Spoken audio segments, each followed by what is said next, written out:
호기는 이번 여름 어떤 색깔의 반팔을 입어야 금전운이 들어옵니다. 어떤 색을 입느냐가 돈이 들어오느냐, 나가느냐를 결정합니다. 나는 전에 내려오는 지혜를 알게 되었습니다. 색깔과 기운의 관계를 수천 년 전부터 연구해 왔습니다. 옷 색깔 하나가 몸에 흐르는 기운을 바꿉니다. 그 기운이 재물을 끌어당깁니다. 나는 토끼띠가 12띠 중에서 가장 감각이 뛰어나고 섬세한 띠라는 것을 알게 되었습니다. 음악, 딱 맞는 색깔을 입으면 그 예리한 감각이 재물로 직접 연결되기 시작합니다.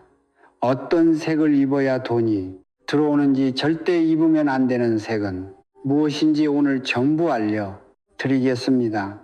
꼭 끝까지 보세요. 댓글에 토끼띠복 받아갑니다. 남겨주시는 모든 분께 이번 여름 돈복이 가득하길 진심으로 빌어드리겠습니다. 나는 토끼띠가 분명히 눈치도 빠르고 센스도 있는데 좋은 기회가 눈앞에 와도 선뜻 나서지 못하고 머뭇거리다가 타이밍을 놓치는 경우가 많다는 것을 알게 되었습니다. 토끼띠는 원래 그렇습니다. 음악 감각은 누구보다 뛰어난데 신중하다 보니 행동이 한 발 늦어지는 경우가 많습니다. 마치 토끼가 주변을 살피고 또 살피다가 먹이를 놓치는 것처럼 기회가 있어도 완벽한 타이밍을 기다리다 지나쳐 버립니다. 재물도 똑같습니다.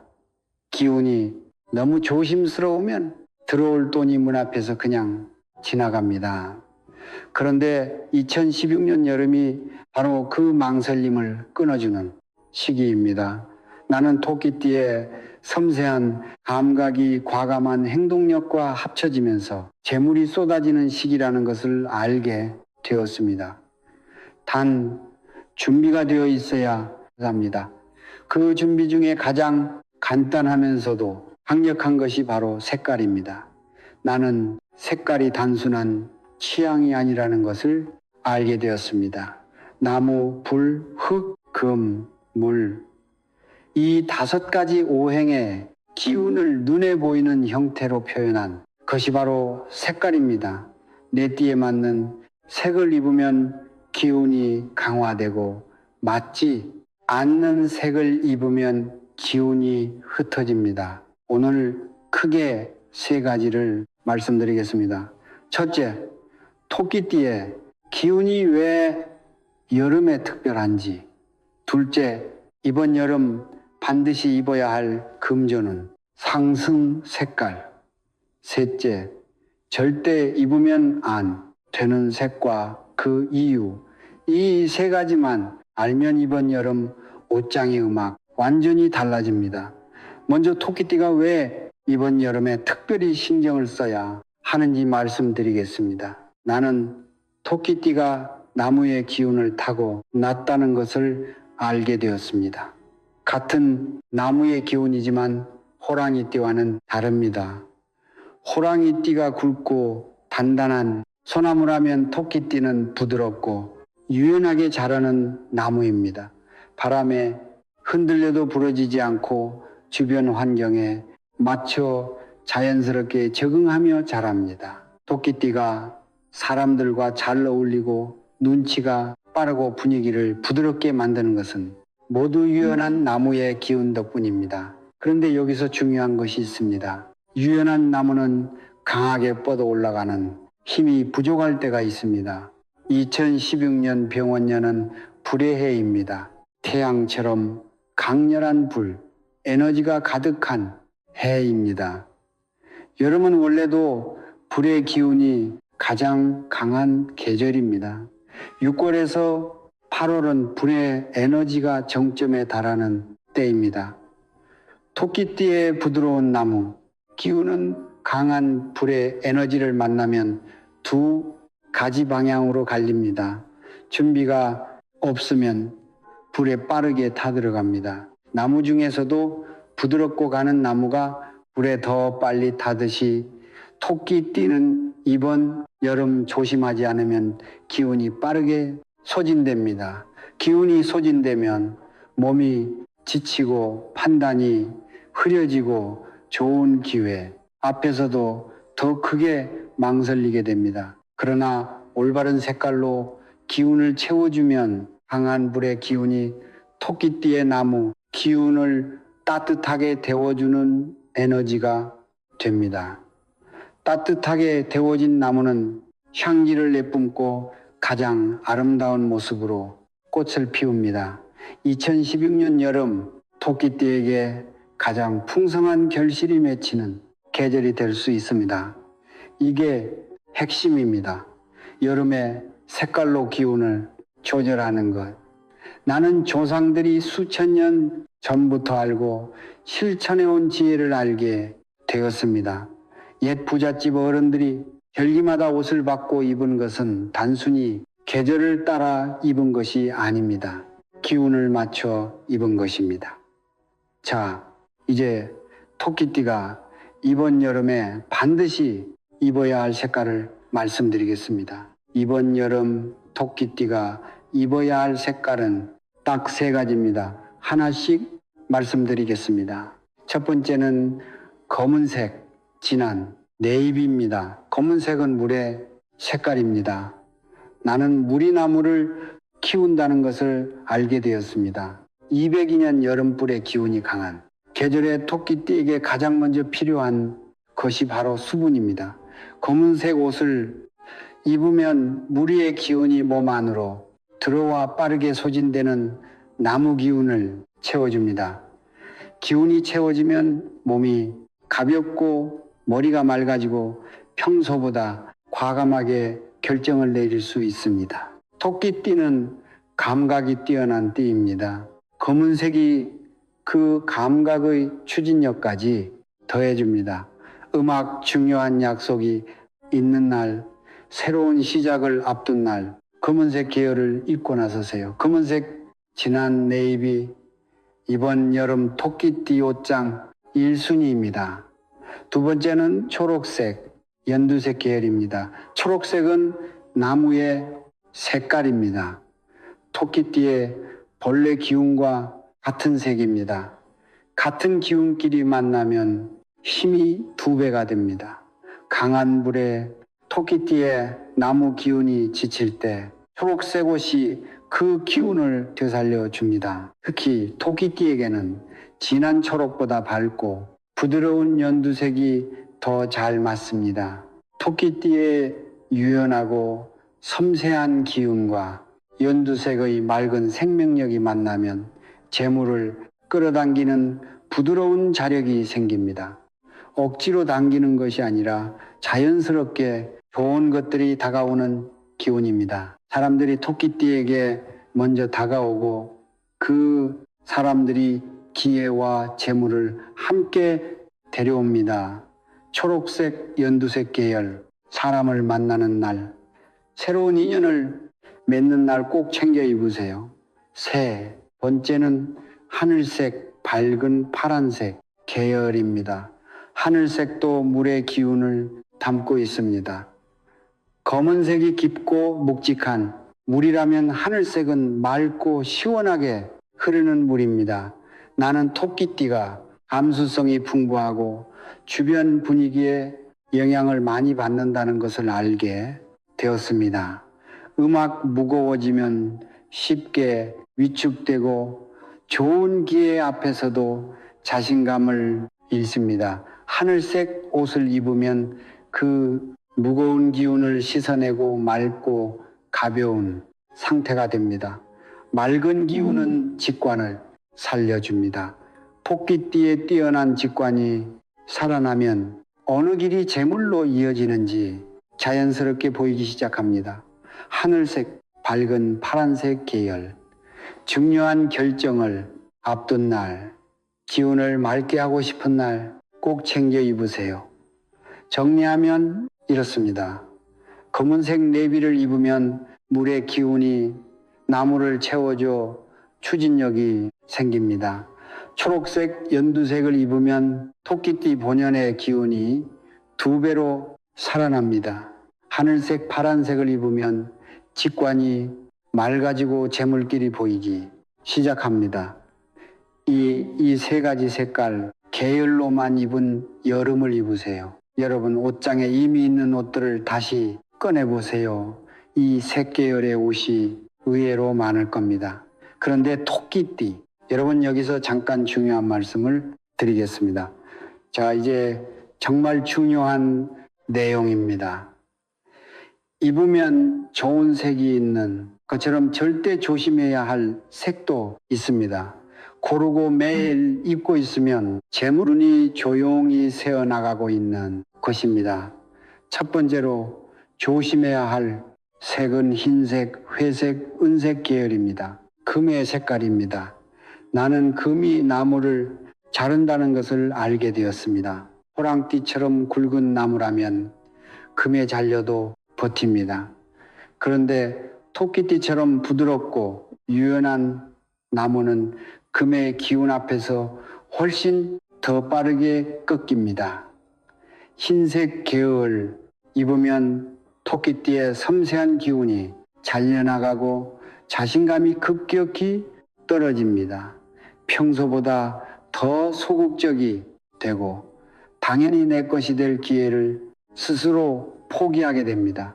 특히 중요한 결정이나 협상이 있는 날 흰색을 입으면 상대방에게 힘없어 보이고 원하는 결과를 얻지 못합니다. 흰색이 나쁜 색은 아닙니다. 단 나는 토끼띠에게 이 계절만큼은 맞지 않는 색이라는 것을 알게 되었습니다. 중요한 날만이라도 반드시 피하세요. 두 번째로 조심해야 할 색은 빨간색, 주황색 계열입니다.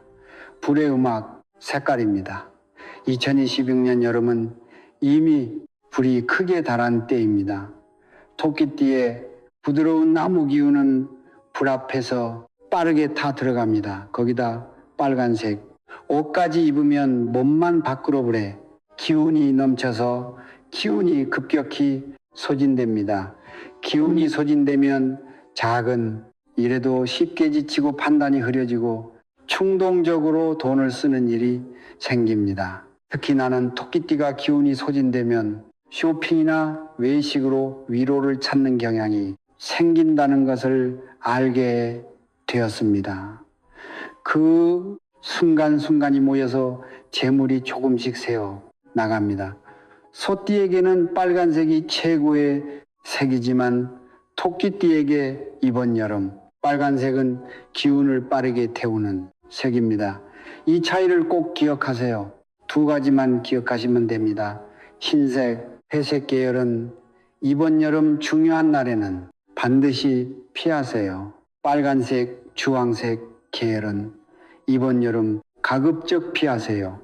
대신 검은색, 초록색, 하늘색으로 채우시면 됩니다. 이것만 바꿔도 여름 기운이 달라집니다. 자, 오늘 말씀드린 내용을 한 번 더 정리해 드리겠습니다. 2026년 여름 6월에서 8월 이 시기는 토끼띠에게 망설임을 끊고 재물을 잡는 분기점입니다. 올바른 색으로 기운을 채워주면 섬세한 감각이 과감한 행동으로 이어집니다. 반드시 입어야 할 색입니다. 검은색, 네이비, 물의 기운이 나무를 채워줘 추진력이 생깁니다. 초록색, 연두색, 토끼띠 본연의 기운이 두 배로 살아납니다. 하늘색, 파란색, 직관이 맑아지고 재물길이 보이기 시작합니다. 조심해야 할 색 두 가지입니다. 흰색, 회색 계열, 토끼띠의 섬세한 기운이 꺾입니다.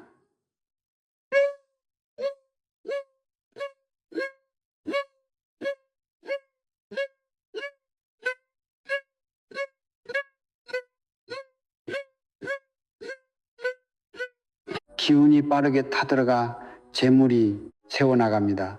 오늘 당장 옷장을 한번 열어보세요. 검은색, 초록색, 하늘색 반팔이 있으면 그걸 맨 앞에 꺼내주세요. 이것만 해도 여름 기운이 달라집니다. 그리고 아까 말씀드린 호환석 팔찌, 망설이는 토끼띠에게 가장 필요한 돌입니다. 옷 색깔로 밖을 잡고 몸에서는 호환석으로 기운의 뿌리를 내리세요. 관심 있으신 분들은 아래 고정 댓글 링크 꼭 확인해 보세요. 토끼띠 여러분, 올해 여러분 그냥 보내지 마세요. 음악 나는 여러분 안에 있는 그 예리한 감각이 이번 여름에 제대로 방향을 잡으면 하반기에 크게 터진다는 것을 알게 되었습니다. 이 여름이 바뀌면 하반기가 바뀌고 하반기가 바뀌면 2016년 전체가 바뀝니다. 준비된 분에게만 기회가 옵니다. 여러분은 오늘 이미 준비를 시작하셨습니다. 오늘 영상이 도움이 되셨다면 좋아요 한 번만 눌러 주세요. 구독도 꼭 눌러주세요. 다음 영상에도 토끼띠 여러분께 꼭 필요한 정보를 준비해 두겠습니다. 댓글에 토끼띠복 받아갑니다. 남겨주세요. 남겨주신 모든 분 한 분 한 분 이번 여름 재물이 가득하시길 진심으로 빌어드리겠습니다. 주변에 토끼띠 가족분 친구분이 계시면 이 영상 꼭 공유해 주세요. 소중한 분께 드리는 여름 선물이 될 겁니다. 2016년 여름 토끼띠 여러분 모두 대박 나세요. 감사합니다. 방금 전까지는 또 다른 이야기였습니다. 그리고 지금부터는 완전히 새로운 주제로 넘어가 보겠습니다. 많은 사람들이 평생 운이 풀리지 않고 가정이 불나하며 심지어 이유도 모른 체병까지 얻게 됩니다.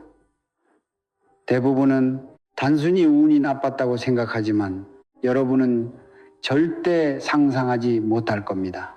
여러분의 운명과 에너지 흐름을 망치고 있는 진짜 원인이 어쩌면 집안에 햇빛도 들지 않는 어느 구석에 조용히 놓여 있을지도 모른다는 사실을 말입니다.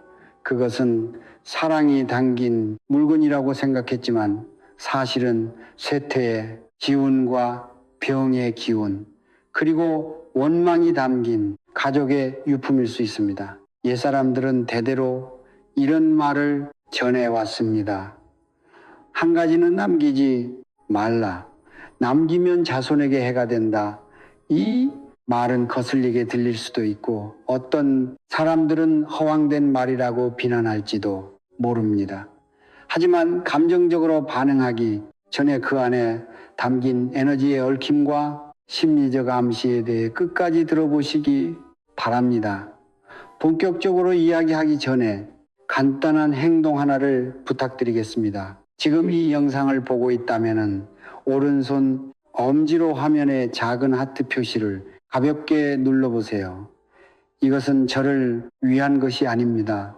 에너지의 관점에서 보면 스스로 인정하고 연결하는 모든 행동은 우주를 향해 나는 부정적인 에너지를 정리할 준비가 되어 있고 밝고 건강한 기운을 받아들일 준비가 되어 있다는 신호를 보내는 것이기 때문입니다. 하트를 누르는 순간 여러분의 손가락은 하나의 스위치가 되어 과거에 보이지 않는 얽힘을 끊어내고 앞으로 이어질 복의 흐름과 연결됩니다. 댓글에 가만사성이라는 5글자를 남겨도 좋습니다. 이 말은 단순한 구호가 아니라 오랜 세월 전부터 내려온 좋은 기운의 암호와도 같습니다. 직접 적는 순간 여러분의 가정에 평안의 씨앗 하나를 심는 것이 됩니다. 자, 이제 이 행동을 마쳤다면 지금부터의 내용은 바로 여러분을 위한 이야기입니다. 오늘은 절대 집에 남겨둬서는 안 되는 4가지 유품에 대해 알려드리겠습니다. 만약 지금 이 순간 그냥 지나친다면 여러분은 집안 구석의 물건 하나가 어떻게 건강과 재물 그리고 가정의 화목을 조용히 무너뜨리고 있는지 놓칠 수도 있습니다. 먼저 가장 근본적인 개념부터 짚고 넘어가겠습니다. 집이란 무엇일까요? 한국의 전통적인 관념에서는 살아있는 사람은 양의 기운을 지녔다고 하고 세상을 떠난 사람은 음의 기운으로 돌아간다고 여깁니다. 집은 살아있는 사람이 머무는 공간이며 그 핵심은 생명력이 끊임없이 순환하는 양의 에너지 공간을 만드는 데 있습니다. 가정이 번창하려면 그 기운이 계속 순환하고 신선하며 활력이 넘쳐야 합니다. 한의학에서 기혈이 잘 통하면 병이 생기지 않고 막히면 온갖 질병이 생긴다고 하듯이 기운도 마찬가지입니다. 만약 집안에 죽음과 쇠퇴를 상징하는 침체된 물건들이 가득하다면 그 집의 생명력은 멈추게 됩니다. 어떤 사람들은 이런 이야기가 너무 비현실적이라고 말합니다. 그렇다면 현대 과학의 관점으로 이야기해 보겠습니다. 양자역학에는 양자 얽힘이라는 유명한 개념이 있습니다. 두 입자가 강하게 결합한 뒤 서로 떨어져 있어도 한쪽의 상태 변화가 다른 쪽에 영향을 줄 수 있다는 이론입니다. 사람과 물건 사이에도 이와 비슷한 깊은 연결이 존재한다고 볼 수 있습니다. 어르신들이 수십 년 동안 한 지붕 아래에서 생활하며 사용하던 물건과 입던 옷에는 단순한 생체 정보뿐 아니라 생이 마지막 시기에 형성된 의식의 흔적까지 남게 됩니다. 만약 그 마지막 시간이 오랜 병고와 죽음에 대한 두려움, 삶에 대한 허무함 또는 재산 문제로 인한 가족 간의 원망으로 가득했다면 그런 부정적인 의식의 흔적은 마치 녹음된 테이프처럼 가장 가까이 사용하던 물건들에 깊이 새겨질 수 있습니다. 그리고 그 물건들을 살아있는 사람들이 생활하는 공간에 그대로 두면 마치 하루 종일 신호를 내보내는 송신탑처럼 집 전체의 에너지에 서서히 영향을 미치게 됩니다. 심리학적으로 보더라도 우리가 눈으로 보는 모든 물건은 뇌에서 순식간에 해석되고 감정을 불러일으킵니다. 매일 유풍이 놓인 구석을 지나칠 때마다 무의식은 죽음과 상실, 고통의 기억을 떠올리게 됩니다. 이런 심리적 신호에 오랫동안 노출되면 스트레스, 호르몬 수치가 높아지고 면역력이 떨어지며 기분이 가라앉고 심지어 원인을 알 수 없는 질병으로 이어질 수도 있습니다. 이것은 미신이 아니라 심리와 환경이 만들어내는 현실적인 영향입니다. 첫 번째로 절대 남겨두어서는 안 되는 물건은 가장 마음 아프고 버리기 어려운 것입니다. 바로 고인이 생전에 오랫동안 입었던 옷, 특히 투병 말기에 입었던 옷들입니다. 여기까지 듣고 벌써 눈시울이 붉어지는 분들도 있을 겁니다. 이건 우리 어머니가 손수 떠주신 스웨터예요. 이건 아버지가 가장 아끼던 코트예요. 아직도 그분의 채취가 남아있는 것 같아요. 보고 싶을 때마다 이 옷의 냄새를 맡으면 마치 곁에 계신 것 같단 말이에요. 그런데 그걸 버리라니 제 마음을 돌려내라는 말과 같지 않나요라고 말할 수도 있습니다. 그 마음 충분히 이해합니다. 하지만 잠시 감정을 내려놓고 제 질문에 답해 보세요. 그 옷을 남겨둔 뒤 평소에는 어떻게 하고 있나요? 사실 입지도 못한 채 조심스럽게 접어옷장 가장 깊숙한 곳에 넣어두고 있지 않나요? 그렇다면 다시 묻겠습니다. 밤이 깊어지고 마음이 약해졌을 때 옷장에 여러분의 마음에 떠오르는 것은 따뜻한 햇살과 힘인가요? 아니면 숨이 막힐 정도로 무거운 슬픔인가요? 처음에는 위로가 될 수 있습니다. 하지만 시간이 흐를수록 그것은 결국 사라지지 않는 만성적인 고통으로 변하게 됩니다. 심리학에서는 이를 끝나지 않은 애착이라고 설명하기도 합니다. 그 옷을 볼 때마다 여러분의 뇌는 사랑하는 사람을 떠나보내던 순간에 아픔을 반복해서 재생합니다. 결국 옷 한 벌로 스스로에게 콧방귀, 보이지 않는 감옥을 만들고 과거에 자신을 묶어둔 채 앞으로 나아가지 못하게 만드는 것입니다. 그게 당신에게 공평한 일일까요? 그리고 당신 곁에서 당신에게 의지하고 있는 배우자와 아이들에게도 공평한 일일까요? 더 중요한 것은 만약 돌아가신 부모님이 하늘에서 이 사실을 알고 계신다면 어떨까요? 자신이 가장 아끼던 자식이 자신이 남긴 낡은 옷, 한 벌 때문에 하루 종일 넋이 나간 채 살아가고 삶이 엉망이 되어 있는 모습을 본다면 과연 다른 세상에서 편히 쉴 수 있을까요? 분명 마음 아파하고 미안해 하실 겁니다. 전통적인 기운 이론에 따르면 오랫동안 병을 든 사람은 몸속 경락이 끊어지고 오장육부의 기운이 쇠약해지면서 생애 마지막 시기에 강한 새 기운과 병든 기운을 내뿜게 됩니다. 이런 기운에는 사람을 잠식하는 힘이 있다고 합니다. 여러분은 중환자실에 들어가 본 적이 있나요? 문을 열고 들어서면 최신 공기정화기가 돌아가고 있고 실내는 깨끗하게 정돈되어 있지만 이상하게도 온몸이 서늘해지고 가슴이 답답해지며 설명하기 어려운 압박감을 느끼게 됩니다. 그것은 수많은 임종 직전 사람들의 쇠약한 기운이 한 곳에 모여 흩어지지 않기 때문이라고 합니다. 그리고 고인이 생전에 매일 몸에 걸치고 입었던 옷은 하루 24시간 내내 몸을 감싸고 있었기 때문에 이미 그런 병든 기운과 쇠약한 기운이 깊이 되어 있습니다.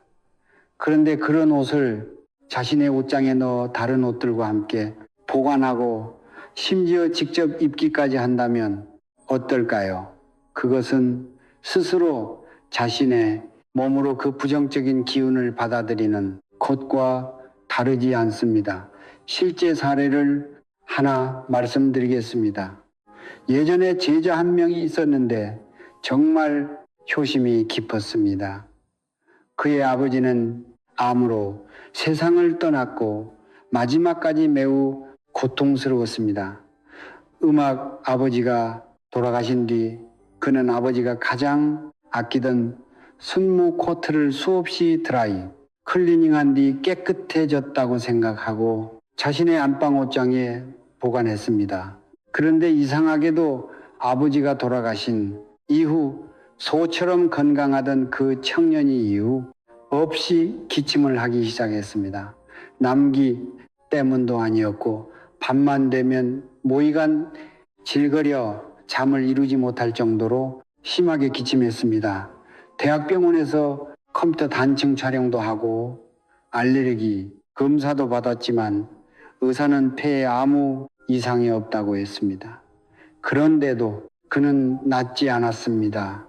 몸은 빠르게 야위어 갔고 정신도 흐려졌으며 회사 일까지 급격히 기울기 시작했습니다. 그러던 어느 날 제가 그의 집에 방문했는데 안방에 들어서자마자 방 안의 기운이 뭔가 이상하다는 느낌을 받았습니다. 공기의 흐름이 무겁고 정체되어 있는 듯했습니다. 그래서 물었습니다.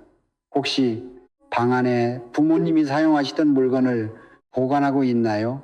그러자 그는 문득 생각난 듯 그 코트를 꺼내 보였습니다. 저는 말했습니다. 이번 한 번만 제 말을 믿고 햇빛이 강하게 내리쬐는 맑은 날 정모의 이 옷을 정중하게 보내드리세요. 한국에서는 화장이 가장 좋은 방법입니다.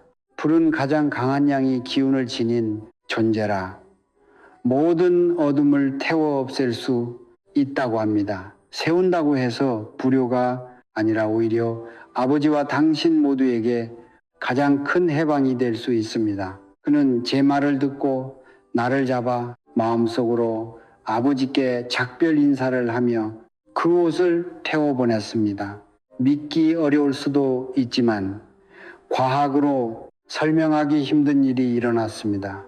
옷을 태운 지 나흘 만에 무려 반년 동안 계속되던 만성 기침이 기적처럼 완전히 사라진 것입니다.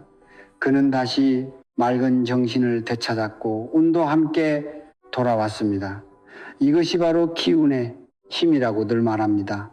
그래서 몸에 직접 닿았던 옷은 가장 단정하고 깨끗하며 생전에 가장 아끼던 옷 2벌 정도만 남겨 화장할 때 함께 보내 드리는 것이 좋습니다.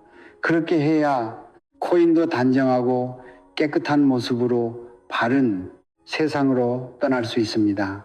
나머지 옷들은 정리할 것은 정리하고 태울 것은 태워야 하며 절대로 침실이나 옷장의 보관에 살아있는 사람의 발목을 붙잡아서는 안 됩니다.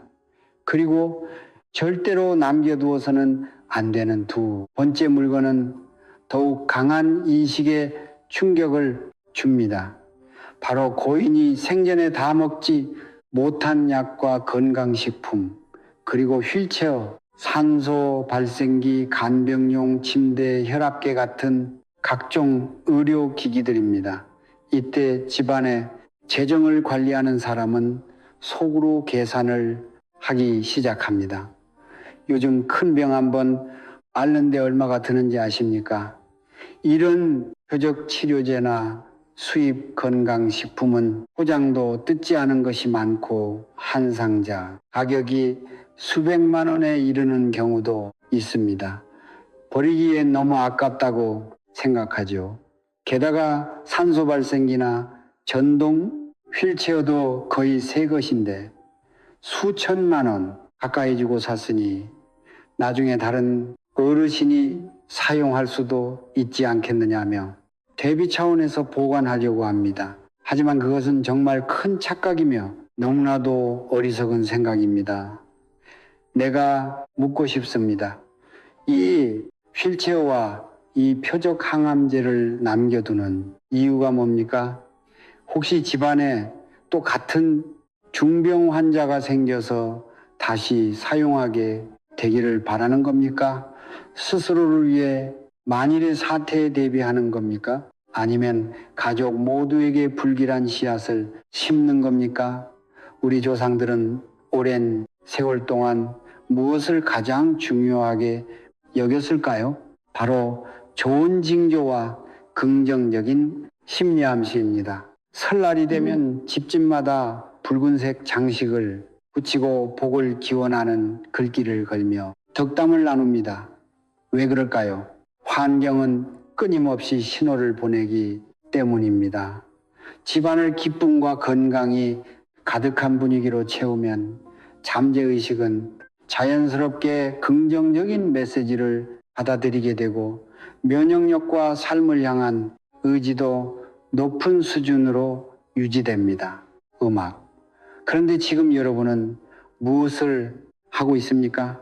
고통과 좌절, 육체적 괴로움과 죽음을 떠올리게 하는 약병과 의료기기를 집안 구석에 그대로 쌓아두고 있습니다.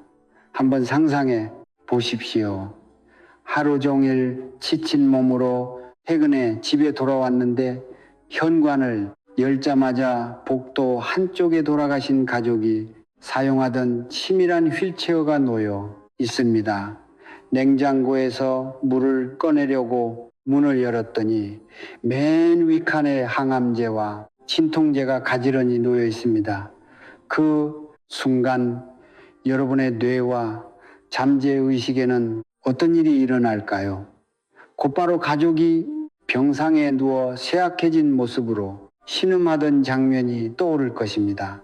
스트레스 호르몬은 급격히 올라가고 감정은 순식간에 바닥으로 떨어집니다. 시간이 지나면 집은 더 이상 휴식과 재충전을 위한 안식처가 아니라 질병과 죽음을 기념하는 박물관이 됩니다. 그런 공간에서 사는 사람은 매일같이 부정적이고 세태한 심리 암시를 받게 됩니다. 심리학에는 자기 충족적 예언이라는 유명한 개념이 있습니다. 흔히 생각한 대로 이루어진다고 말하는 그것입니다. 매일 약을 보고 질병에 집중하며 차가운 의료기 분위기에 둘러싸여 있다면 몸이 건강할 수 있겠습니까? 좋은 기운이 유지될 수 있겠습니까? 몇 년 지나지 않아 가족들은 이유 없이 여기저기 아프고 심지어 큰 병에 걸릴 수도 있습니다. 그제야 처음에 아끼려고 했던 몇백만 원의 약값과 휠체어 비용이 결국 수천, 수억 원의 의협비로 돌아왔다는 사실을 깨닫게 됩니다. 정말 그 계산이 맞다고 생각합니까? 그렇다면 이런 물건들은 어떻게 처리해야 할까요? 방법은 간단합니다. 약은 아무리 비싸더라도 유효기간이 지났다면 과감히 폐기해야 합니다. 개봉하지 않은 약은 정식 의료기관이나 지정, 수거처를 통해 처리하고 절대 집에 보관하지 마십시오. 휠체어, 산소, 발생기, 의료용 침대 같은 물건 자체가 잘못된 것은 아닙니다. 문제는 놓여 있는 장소입니다. 그것을 집에 두면 병의 기억과 불길한 분위기가 남지만 요양원이나 복지시설에 기부하거나 치료를 받는 어려운 가정에 저렴하게 양도하면 큰 선행이 됩니다. 아픈 기억을 담고 있던 물건을 밖으로 보내는 순간 음악 물리적으로는 집안의 무거운 분위기를 정리하게 되고 마음의 측면에서는 떠난 가족을 대신해 있는 일을 한 셈이 됩니다. 그런 선행은 결국 가족과 후손에게 좋은 영향으로 되돌아옵니다. 이것이 현명한 사람이 선택하는 가장 가치 있는 결정입니다. 그리고 절대로 남겨두어서는 안 되는 세 번째 물건은 인간 본성의 가장 깊은 부분과 관련돼 있으며 화목한 대가족을 무너뜨리는 가장 위험한 불씨가 될 수 있습니다. 바로 망자의 강한 원망이 스며들었거나 상속인들 사이에 갈등을 일으키기 쉬운 물건들입니다. 사람은 빈손으로 왔다가 빈손으로 떠나지만 살아가며 자신만의 소중한 재산을 남기게 됩니다. 어떤 경우에는 오래된 지 반채일 수도 있고 금괴 하나하나 고급 시계일 수도 있으며 때로는 수집품 시장에서 값이 치솟 도자기나 자사오 같은 물건일 수도 있습니다. 이때 인간의 탐욕과 이기심은 마치 지옥의 악기처럼 평온해 보이던 가정 속에서 모습을 드러냅니다. 어른이 아직 병상에 누워 마지막 숨을 이어가고 있는데도 형제, 자매들은 이미 뒤에서 눈치를 주고받으며 계산을 시작합니다. 누가 더 가져가고 누가 덜 가져갈지를 두고 병원 복도에서 얼굴을 붉히며 다투기도 합니다. 경상에 누운 어른은 말을 하지 못해도 모든 것을 알고 있습니다. 음악 평생 고생하며 키운 자식들이 가져갈 수도 없고 남길 수도 없는 물건 때문에 서로 등을 돌리고 싸우는 모습을 바라보는 마음이 얼마나 처절하고 분하며 허망하겠습니까? 그렇게 쌓인 원망과 슬픔, 실망은 가족들이 다투고 있는 바로 그 물건에 깊이 새겨지게 됩니다. 이 물건은 동양 전통 사상에서 원망과 한익이 매개체가 된다고 합니다. 부모님이 세상을 떠난 뒤 결국 그 꽃병은 장남에게 돌아갔습니다. 장남은 의기양하게 꽃병을 집으로 가져와 거실에서 가장 눈에 띄는 자리에 떳떳하게 놓아두었습니다. 그는 자신이 이득을 보고 큰 재산을 얻었다고 생각합니다. 하지만 그가 모르는 사실이 있습니다. 그가 집으로 들여온 것은 보물이 아니라 시한 폭탄이라는 것입니다. 둘째나 막내딸이 집에 놀러와 문을 들어서는 순간 시선 끝에 그 꽃병이 보이면 무슨 생각을 하겠습니까? 왜 그 꽃병은 형만 가져갔을까? 부모님을 모실 때는 가장 적게 했으면서 유산을 나눌 때는 가장 많이 챙겼다고 생각할 것입니다. 부모님이 살아계실 때도 형만 편애했다고 여기게 됩니다. 그 순간 형제 자매 사이에 쌓여있던 거리감과 질투, 원망과 증오가 모두 그 꽃병 하나로 다시 타오르게 됩니다. 더 무서운 것은 장남 자신도 그 꽃병을 바라볼 때 마음속에 즐거움만 떠오르지 않는다는 점입니다. 그는 형제자매와 얼굴을 붉히고 관계를 끈시피 하며 서로 험한 말을 퍼붓고 다투었던 추한 장면들을 떠올리게 됩니다. 그 꽃병은 끊임없이 거실 안에 불러와 의심, 질투와 탐욕이라는 도끼를 퍼뜨리고 있는 셈입니다. 우리는 흔히 집안이 화목해야 모든 일이 잘 된다고 말합니다. 반대로 집안이 화목하지 못하면 모든 일이 기울게 됩니다. 고작 물건 하나 때문에 친형 제자매가 평생 왕하지 않는 원수가 되고 가문의 결속력마저 완전히 끊어지게 된다면 이것은 무엇일까요? 이것이야말로 가장 큰 불의라고 할 수 있습니다. 어느 부모라도 하늘에서 자신의 자식들이 자신이 남긴 물건 때문에 머리가 깨지고 피를 흘릴 정도로 싸우는 모습을 보면서 편히 웃을 수는 없을 것입니다. 그렇다면 형제 자매 원망이 스며든 값비싼 유품을 두고 진정 지혜로운 자손은 어떻게 해야 할까요? 답은 네 글자입니다. 사라지게 하라. 방법은 간단합니다. 모든 상속인과 집안 어른들이 지켜보는 가운데 공개적이고 공정하게 그 물건을 경매나 중고 거래를 통해 현금으로 바꾸고 법률이나 고인의 유언에 따라 한 푼도 틀리지 않게 음악 모든 상속인에게 나누어 주는 것입니다. 그 실물이 가문에서 사라지는 순간 그 물건이 짊어지고 있던 원망과 증오 위선도 함께 사라지게 됩니다. 모두가 자신의 몫을 받게 되면 마음속에 맺혀있던 응어리도 풀립니다. 형제 자매는 다시 한자리에 앉아 따뜻한 차 한 잔을 마실 수 있고 명절에도 서로 가며 관계를 이어갈 수 있습니다. 물건 하나를 없애는 대신 가문의 혈맥과 단결을 지켜낸 것입니다. 이것이야말로 조상들이 남겨준 가장 뛰어난 중용과 균형의 지혜가 아니겠습니까? 마지막으로 남겨두지 말아야 할 것이 하나 더 있습니다. 이것은 거의 100분의 99에 가까운 한국 가정에서 볼 수 있는 것입니다. 고인이 생전에 남겨둔 오래되고 시대에 맞지 않는 낡은 잡동사니들입니다. 많은 사람들이 부모님이 돌아가신 뒤 옛집을 정리하다가 깜짝 놀랍니다. 정리하기 전에는 몰랐지만 막상 손을 대 보면 생각보다 훨씬 많기 때문입니다. 침대 밑과 장롱한 베란다에는 무엇이 가득 쌓여 있습니까? 이가 나간 사기, 그릇, 손잡이가 부러져 철사로 묶어 놓은 냄비, 30년 전에 나온 낡은 신문, 곰팡이가 잔뜩 핀 대자리, 고물상에 팔려고 모아둔 수십 개의 플라스틱 병, 그리고 한 번만 앉아도 삐걱거리는 오래된 등나무 의자까지 가득합니다. 젊은 자녀들은 머리가 아프다며 그냥 쓰레기 덤더미가 아니냐고 말합니다. 곧바로 폐기물, 수거를 불러 전부 버리려고 합니다. 그러면 배우자나 정이 많은 옛세대, 가족이 급히 막아섭니다.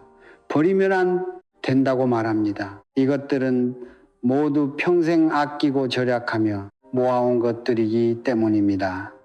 예를 들어서 낡은 냄비는 결혼 초반 너무 가난해서 끼니조차 걱정하던 시절 그 냄비로 라면을 끓여 함께 먹었던 추억이 담겨 있다고 말합니다. 그런 물건들을 버리면 그 사람이 존재했던 흔적마저 완전히 사라지는 것 같고 마음 한구석이 크게 도련해진 것처럼 느껴진다는 것입니다. 음악하지만 풍수와 환경 심리학의 관점에서 보면 그런 행동은 고인을 공경하는 것이 아니라 집을 정신적인 폐보관소로 만드는 일입니다. 또한 고인에 대한 미련 때문에 가족 전체를 결핍감과 쇠퇴의 늪으로 끌어들이는 행동이기도 합니다. 풍수에는 수천 년 동안 전해 내려온 원칙이 있습니다. 물건에는 상징이 있고 그 상징에는 반드시 대응하는 결과가 따른다는 것입니다. 집안에 어떤 형태와 상태의 물건을 두느냐에 따라 현실에서도 그에 상응하는 기운이 나타난다고 봅니다. 특히 망가지고 결함이 있는 물건은 기운의 측면에서 불완전함과 결핍, 쇠퇴를 상징합니다. 가장 쉬운 예를 들어보겠습니다. 이가 나간 밥그릇이 있다면 집안의 가장이나 공부하는 자녀에게 그릇으로 밥을 담아 주겠습니까? 아마 그러지 않을 것입니다. 어린아이조차도 금이 가거나 깨진 그릇으로 밥을 먹는 것이 좋은 의미가 아니라는 것을 압니다. 심리적인 암시의 측면에서 보면 그것은 생계의 기반이 흔들리고 직업이나 재물에 빈틈이 생긴다는 의미로 받아들여질 수 있기 때문입니다. 깨진 거울을 현관에 걸어둘 수 있겠습니까? 아마 그러지 못할 것입니다. 음악 깨진 거울은 다시 온전해지기 어렵고 부부 관계의 균열과 가정의 화목에 금이 가는 모습을 떠올리게 하기 때문입니다. 마찬가지로 어르신들이 남긴 누력변한 오래된 신문 고장나고 곰팡이가 핀 가전제품, 여기저기 망가진 낡은 가구들을 침대 밑이나 거실 구석구석에 가득 쌓아두면 그런 물건들은 매 순간 집안의 하나의 신호를 보내게 됩니다. 우리 집은 가난하다, 삶이 궁핍하다, 점점 쇠퇴하고 있다는 신호 말입니다. 집의 공간은 한정되어 있습니다. 마치 컵 하나의 용량이 정해져 있는 것과 같습니다. 과거에 낡고 침체된 흔적들로 공간을 가득 채워버리면 앞으로 찾아올 새로운 기회와 귀인의 도움, 재물의 흐름, 생기 넘치는 좋은 기운이 들어올 자리가 없어집니다. 결국 머물 공간 자체가 없는 것입니다. 우리는 가족을 기린다고 말합니다. 하지만 진정한 의미는 그 사람의 뜻을 이어받고 삶의 가치를 계승하 있습니다. 좋은 점을 기억하고 그 정신을 배우며 훌륭한 가풍을 이어가는 것이 중요하지 스스로를 품지가로 만드는 것이 아닙니다. 음악 그 정신을 마음에 새기고 사랑을 품고 살아가는 것은 한 집 가득 낡은 물건을 남겨두는 것보다 수백, 수천 배 더 큰 의미를 가집니다. 그래서 이런 낡은 잡동사니들은 과감하게 정리하는 지혜가 필요합니다. 무엇을 남겨야 할까요? 진정으로 대체할 수 없는 추억과 의미가 담긴 물건입니다. 예를 들어 할아버지가 생전에 손수 손자를 위해 만들어준 작은 나무이잖아. 정성스럽게 손글씨로 적어놓은 집안의 전통 요리책 같은 것들입니다. 값비싼 물건은 아니지만 지혜와 따뜻한 사랑이 담겨 있으므로 가문의 기억으로 남겨둘 가치가 있습니다. 반대로 반드시 정리해야 할 것은 무엇일까요? 가난했던 시절이 두려워버리지 못하고 쌓아둔 낡은 옷, 오래된 신문 망가진 플라스틱 제품 고장난 가구들입니다. 이런 것들은 햇살 좋은 아침 시원하게 모두 비워내는 것이 좋습니다. 그런 잡동사니들을 집 밖으로 완전히 내보내는 순간 햇빛이 들어오고 바람이 통하게 되며 집 전체가 훨씬 밝고 넓고 쾌적해집니다. 그 안에 사는 사람들의 기분도 자연스럽게 좋아지고 숨쉬 편해지며 일할 의욕도 더 생기게 됩니다. 음악 이것이야말로 먼저 떠난 가족을 향한 가장 좋은 위로입니다. 어떤 조상도 자신의 후손이 지저분하고 생기 없는 환경에서 살아가기를 바라지 않을 것이기 때문입니다. 여기까지 들으면은 많은 분들이 또 다른 걱정을 할 수도 있습니다. 너무 지나치게 말하는 것 아니냐고. 이것도 남기지 말고 저것도 남기지 말라고 하면 가족이 세상을 떠난 뒤 그 사람이 존재했던 모든 흔적을 칠판 지우듯 말끔히 없애버리라는 뜻이냐고 말입니다. 하지만 바로 그것이 우리가 흔히 빠지는 실수입니다. 한쪽 극단에서 다른 극단으로 치우치는 것입니다. 자고 하면 집안 가득 물건을 쌓아두고 버리자고 하면 흔적조차 남기지 않는 것입니다. 이것은 지혜가 아닙니다. 중요한 것은 균입니다. 지나침은 부족함만 못하다는 말처럼 무엇이든 적절해야 합니다. 제가 어떤 물건들은 남기지 말라고 하는 이유는 부정적인 기운을 끊어내기 위해서입니다.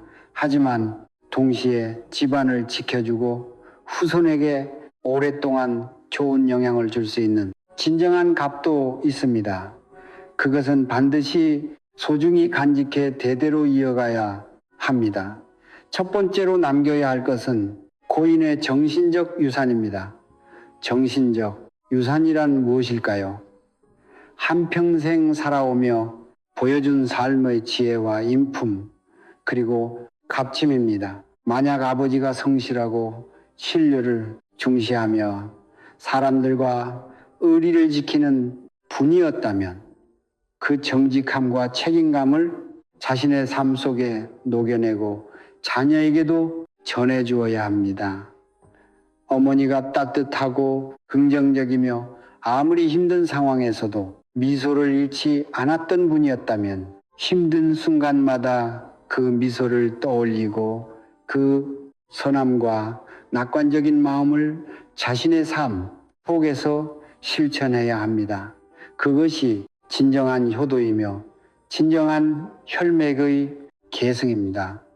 그런데 옷만 가득 곰팡이 비옷은 남겨두면서 정작 그 사람이 지녔던 선함과 성실함은 모두 잊어버리고 이기적이고 무기력하게 살아간다면 그 옷들을 간직하는 것이 무슨 의미가 있겠습니까? 그것은 오히려 고인의 명예를 훼손하는 일입니다.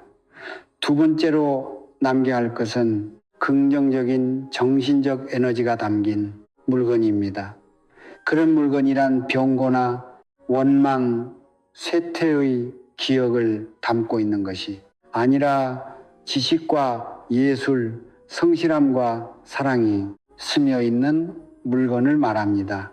예를 들어 어르신이 평생 교육에 헌신하며 독서를 사랑했던 분이라면 남겨진 책장, 가득한 장소들은 무엇과도 바꿀 수 없는 보물이 됩니다.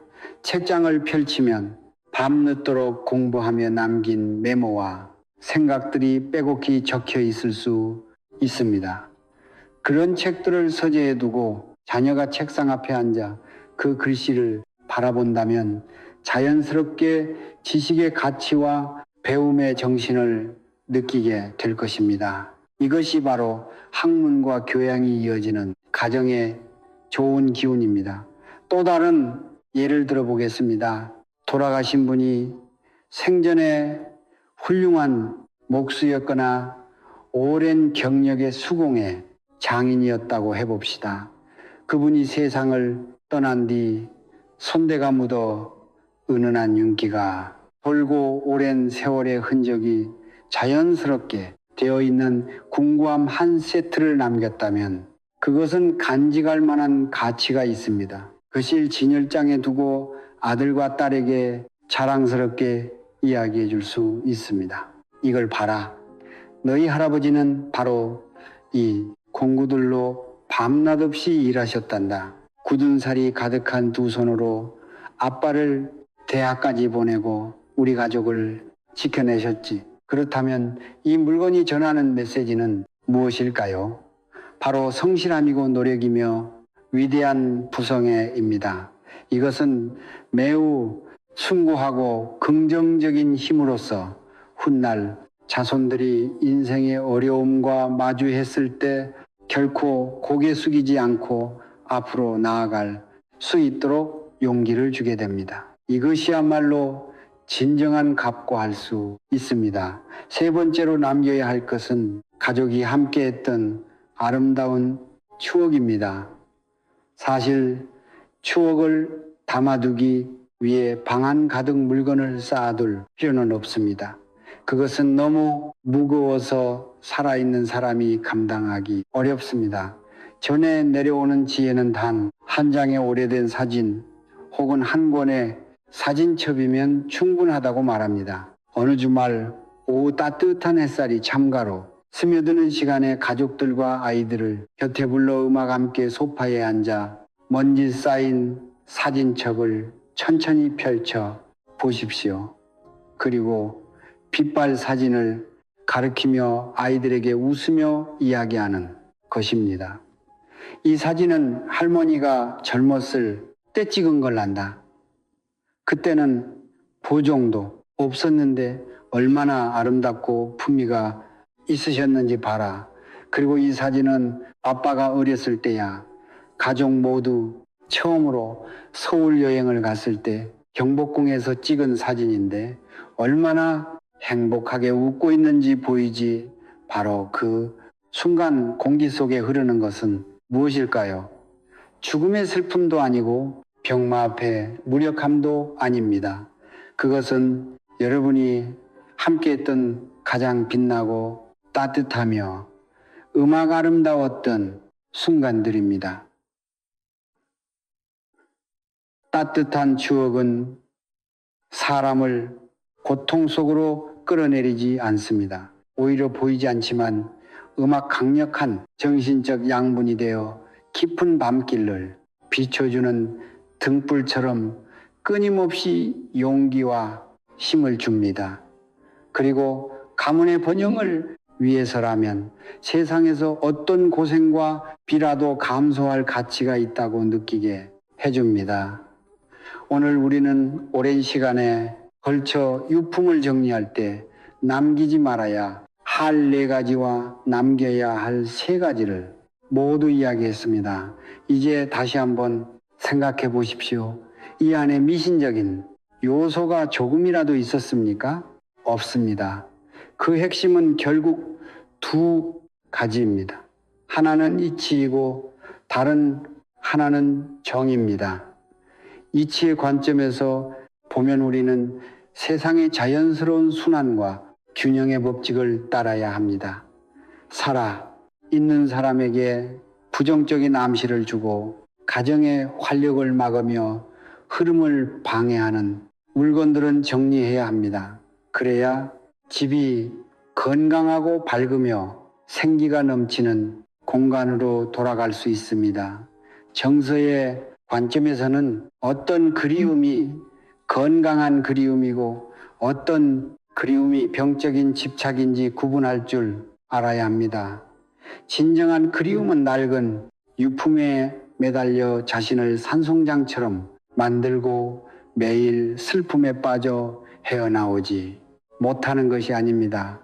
진정한 그리움은 사랑하는 사람이 남긴 사랑과 기대를 품고 그 정신을 자신의 삶 속에서 이어가며 밝고 긍정적으로 행복하게 살아가는 것입니다. 전통문화에서는 삶의 마무리를 정성스럽게 하고 조상을 오래도록 기린다는 가르침이 있습니다.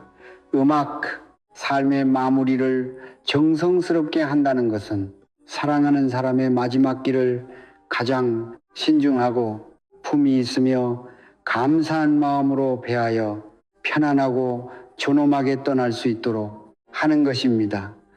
음악 그리고 오래도록 기린다는 것은 앞으로의 삶 속에서 그들의 덕과 지혜를 이어받아 그 가치가 자손들에게 계속 전해지도록 하는 것입니다. 음악 결국 유품을 정리하는 일은 살아있는 사람들에게 내려진 하나의 인생 수업입니다. 내려놓는 법을 배우고 가볍게 앞으로 나아가는 법을 배우라는 뜻입니다. 창고를 비워야 더 큰 복을 담을 수 있고 집안의 묵은 기운을 걷어내야 자손들의 앞날에도 번영이 찾아올 수 있습니다. 마지막으로 한마디 진심을 전하고 싶습니다. 지금 이 이야기를 끝까지 듣고 있다는 것은 마음속 깊은 곳에서 이미 한 가지 목소리가 들리고 있다는 뜻입니다. 이제는 정리할 때가 되었고 자신과 가족 그리고 아이들을 위해 보이지 않는 짐을 내려놓아야 할 때가 되었다는 목소리 말입니다. 많은 사람들은 이 이야기를 듣고 조용히 공감하며 마음을 전하고 가정이 화목하면 모든 일이 잘 된다라는 말을 남길 것입니다. 하지만 여러분은 알고 계십니까? 그 말을 마음에 새기는 순간 그것은 단순한 한마디가 아니라 가족 전체에 맑고 긍정적인 에너지를 불어넣는 다짐이 됩니다. 그 말은 하나의 씨앗이 되어 여러분의 삶 속에 심어집니다. 오늘 이 이야기가 혼란과 슬픔 속에 있는 모든 이들에게 작은 도움이 되기를 바랍니다. 과거를 내려놓고 힘차게 앞으로 나아가십시오. 여러분을 사랑했던 사람들은 늘 여러분을 지켜보며 축복하고 있을